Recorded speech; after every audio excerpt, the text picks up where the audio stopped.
This guy murders his childhood best friend and claims that he did it all while sleepwalking. So it's a random Saturday morning in Florida, and 24-year-old Randy Herman's eyes snap wide open, and he immediately knows something is horrifically wrong because he is absolutely covered in blood. And not just a little bit, I mean his hands are sticky, his arms, his chest, everything is completely drenched in it. And as his brain is trying to make sense of what he's seeing, his eyes suddenly drift down to the floor, and there's a body face down right at his feet. And Randy's whole body just goes cold. But then as he's looking at this body even more, he's seeing these like super deep gashes carved into her palms and fingers. And Randy is just so confused. He's practically frozen in place, trying so hard to breathe and understand what is happening. And so that's when he musters up the courage to lean down and force himself to turn her head and see who this is. Like, is this an intruder? But at first, he can't even tell who it is because her features are completely unrecognizable from all of the cuts. But then after getting a better look, Randy's stomach drops because he knows who this is. This is Brooke Preston, not some stranger, not some random person who broke into his house. This is his friend since they were literally kids. The girl who used to ride bikes with him around the neighborhood, who knew every single embarrassing story from his childhood. I mean, what is going on here? Who did this to her? His brain is just trying to grasp onto anything, any memory of what could have happened. But all he remembers is texting Brooke earlier that day so she can come over and pick up a t-shirt that he really wanted to give her before she moved to Buffalo. And he remembers telling her that he might be asleep when she arrives, so just wake him up.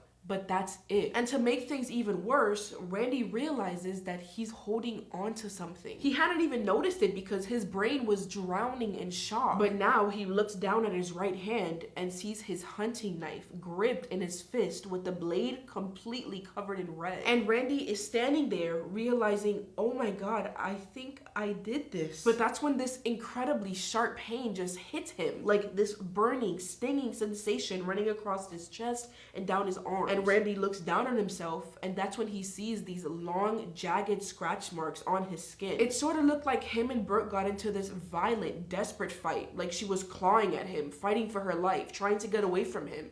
But he doesn't remember any of it. And at some point, Randy realizes he cannot stay in this house anymore. He cannot look at Brooke's body for one more second, let alone come to the realization that he somehow did this. So he stumbles to the couch, grabs a blanket, and drapes it over her body, covering her face, her wounds, the blood, everything. Then he runs to the bathroom, drops the knife on the counter, and turns on the faucet on full blast. And he just starts desperately trying to get all of the blood off him, but there is just way too much. So he does the best that he can, walks back out to his bedroom, and puts on the cleanest clothes that he can find. Then he finds Brooke's car keys sitting on the counter, and so he grabs them and runs straight outside to her car. Where is he going? He has no idea, but he just knows that anywhere is better than here. So Randy gets into Brooke's car, and eventually, about half a mile from his house, he pulls into this empty park for some reason. And at some point, he's like, I can't do this. So he pulls out his phone and calls 911. And he just says,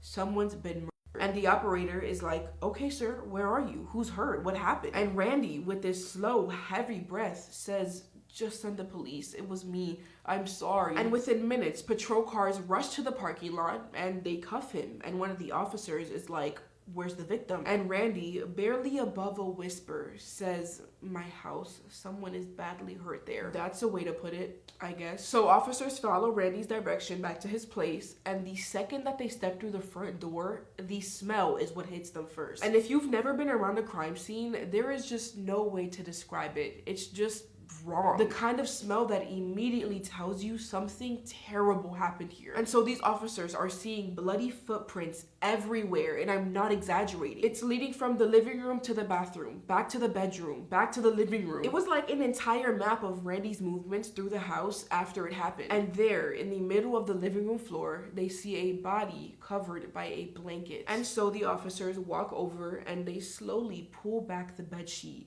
But what they were staring at was so much darker than anything they could have imagined, because Brooke had been stabbed over 25 times, all over her body, her face, her neck, her stomach, to the point where if you didn't know her, you wouldn't even know this was a person. And all these officers are standing there probably wondering the same thing. What the hell would make Randy do this? So at some point, police take Randy down to the police station and they place him in one of those interrogation rooms to question him. And these two detectives sit directly across from Randy, who is just sitting there, completely hunched over, staring at his feet with tears streaming down his face. And he keeps muttering over and over in this broken voice, "I'm a bad person, I'm sorry, I'm a bad person." And for 2 hours, they go back and forth with him, trying to piece together a timeline, trying to find a motive, trying to understand how a guy with no history of violence could do something this brutal to his childhood friend. And that's when Randy basically tells them that ever since he was a kid, he used to sleepwalk. And so that must have been what happened here. And these detectives are staring at him like, my guy,